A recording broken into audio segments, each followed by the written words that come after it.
What's going on, everybody? Thanks for watching again. Today we're driving a car that was pretty excited about being able to drive and review and spend some time with. When it comes to like my personal classic cars, I'm a big BMW fan, but there are a few Mercedes models that I've definitely appreciate, and that's one of those is like a 190e 2.3 16 valve, obviously great touring car, racing heritage and whatnot, and the other car is one of these that I'm in right now, which is a 1987 Mercedes-Benz 560 SEC.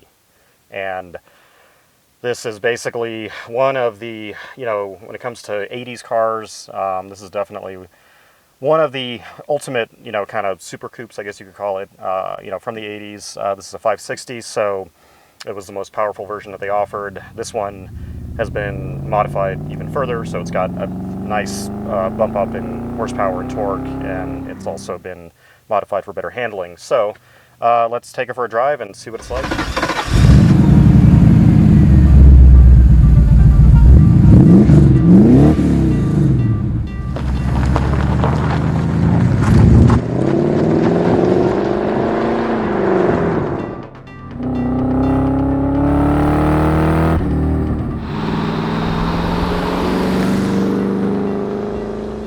So this is a C126 coupe, which is what Mercedes referred to it as. It was introduced in 1979 and came out as a 1980 model, basically. So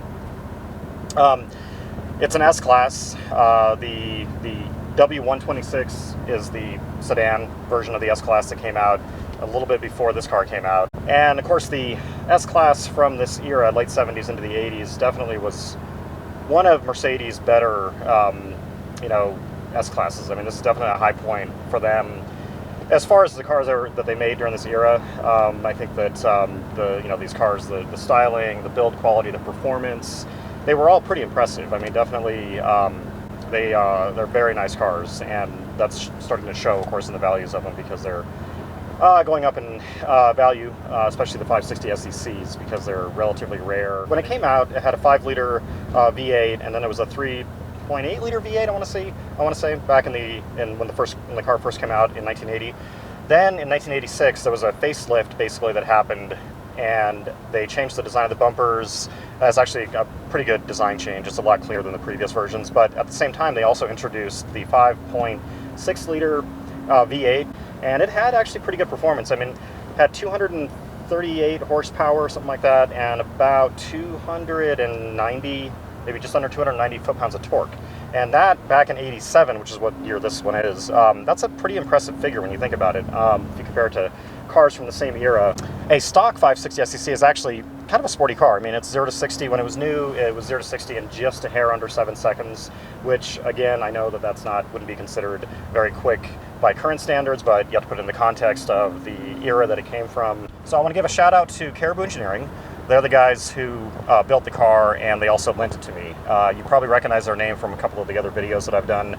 And I don't work for Caribou, but I work, I've done articles about their cars over the years, and so they're just really good about letting me have access to these cars, and this channel's kind of new, and so I'm just getting cars as they're available, and they've been really good about letting me, kind of test the cars that they work on. And this particular car was basically, or is their test vehicle for this line of performance parts they're developing for Mercedes. And so Caribou took the engine out and completely rebuilt it into a high-performance version. So they used the original crank and the original connecting rods, but they put in high compression pistons. So instead of 9 to 1, it's 10.5 to 1 compression ratio. They also enlarged the displacement to 5.8 liters, so it's basically 5.6 to 5.8. They also installed camshafts that are a custom grind that they came up with, basically, that it's a grind that increases torque. It was more torque oriented than horsepower oriented, and keeping it drivable. Like at idle, when you start it up, it has a slightly low B idle, but nothing, you barely notice it, and so it's really drivable. But definitely this car has a ton of torque. It's definitely it's a quick car. The exhaust system is made up of stainless steel headers, stainless steel downpipes, and then a full stainless steel 60mm exhaust system. So sounds really good. The air intake system has been modified. It has a dual snorkel setup that has a larger air box. The distributor has been modified, and it works with an MSD ignition box, basically. So the fuel injection has also been upgraded. It uses the original CISK Jetronic fuel injection, so it's got fully programmable fuel injection, basically, which so they're able to like program in throughout the whole rev range. And this thing just makes really smooth, progressive power. There's some head work done to it, a little bit of porting and polishing. So basically, the end result of all this work is that the engine now puts out just under 390 foot-pounds of torque at around 4,000 RPM, and it has just over 350 horsepower. It's a significant improvement on a stock SEC, definitely.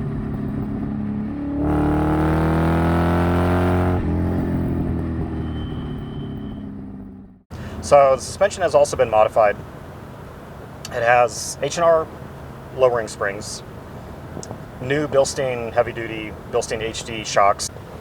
It also has a custom rear sway bar from Australian company coupes. Coupes specializes in parts for, the S-Class, as well as the like the C126, like this one, as well as the R107 SL. And so basically, it's a rear anti-roll bar that's larger than the stock one, but it's also called a anti-squat bar, and this car does feel very stable, especially under acceleration. It puts all the power down. The rear suspension also has custom bushings that allow the camber and everything to be dialed in. So this actually has on the rear, it has a pretty aggressive camber setup, which actually makes the car feel really stable and a little more nimble as well. So the self-leveling aspect of it has been removed as well. So it's basically just a really conventional suspension, which feels really good. So the transmission on this car has also been modified, and what it does is normally when you get into one of these cars and you put it into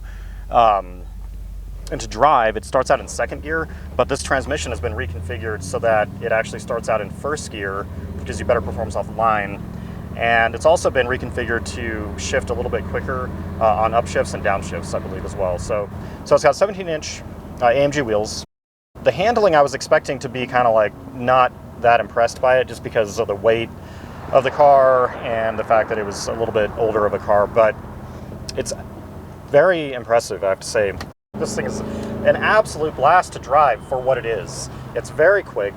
I mean, almost 400 foot-pounds of torque. The mid-range and once it comes up on about 4,000 RPM, brakes are not bad. They're stock brakes. I mean, it's heavy, but with the power that it's got, man, it's really fun. I mean, this is a really solid feeling car. It's not overly luxurious. It's not like a Lexus kind of like wafting along. I mean, it's got a really mechanical, substantial feel to it. Body control is really good. It feels very rigid, and it's surprisingly nimble. I mean, it's not a light car. It weighs 3,500 to 3,700 pounds. I couldn't find the exact figures. There was a range of weights. This one's probably on the higher end because it's a later one. It's probably around 3,800 pounds. So it's not light, but it hides its heft and its weight really well. Surprisingly nimble. The engine, absolutely terrific, really good character. Revs really effortlessly and makes, like I said, a lot of power. I mean, 350 horsepower and 390-ish foot-pounds of torque is that's a good amount of power. And the transmission, like you can tell, it downshifts and upshifts pretty quickly.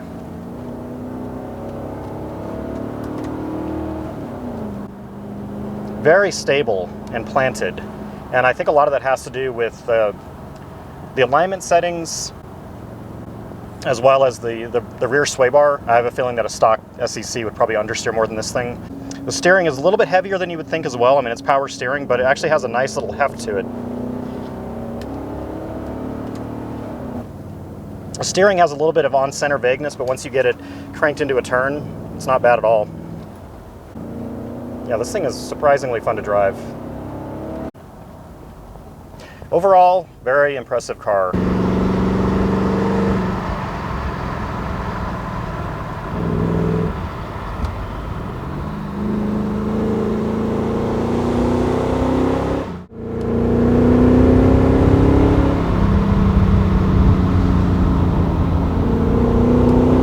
Styling is absolutely terrific looking. It's a pillarless coupe. It was designed by an Italian designer named Bruno Sacco, who worked for Mercedes, and he designed the C111 concept car. He designed 190E as well, which is the other Mercedes that I appreciate from the era, and then he designed this. And this car is like trying to describe it in a couple of words. It's elegant, but it's muscular and kind of some pretty aggressive looking and really simple. In a way, it's like sort of like the R107 SL, which was straight lines, really simple.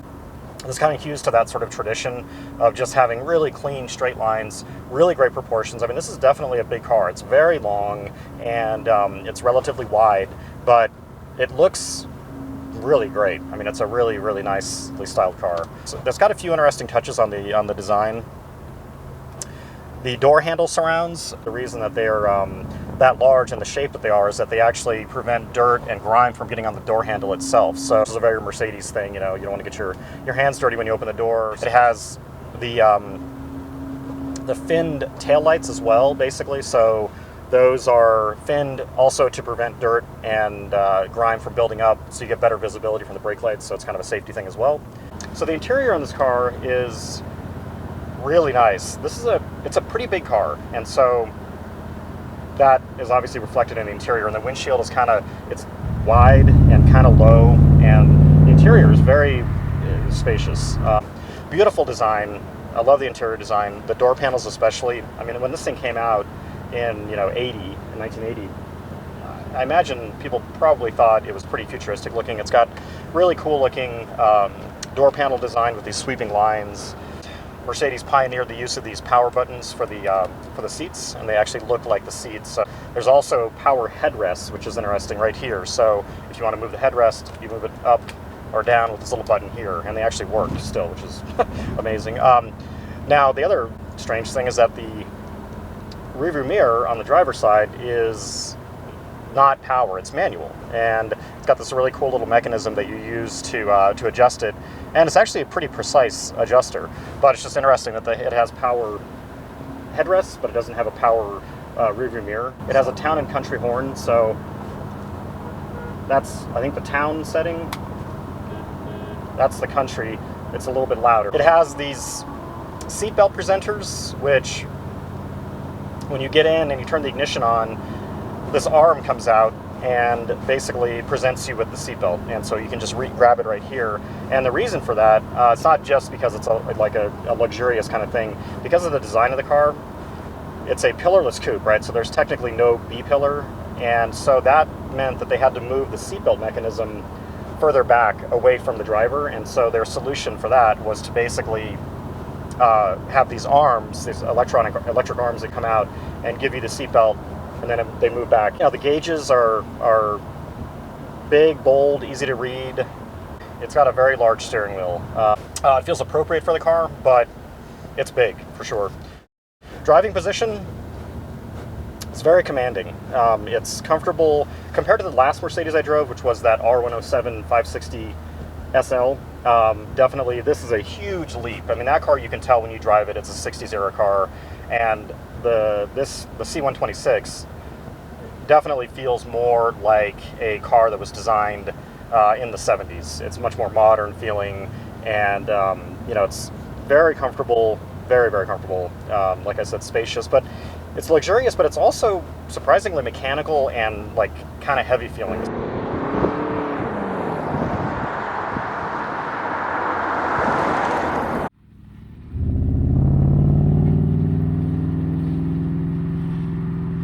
So, all right, you guys, thanks for watching again. I appreciate it, and hit that subscribe button if you like what you're watching. Any comments are always welcome as well about the videos or whatever. So I will catch you on the next video.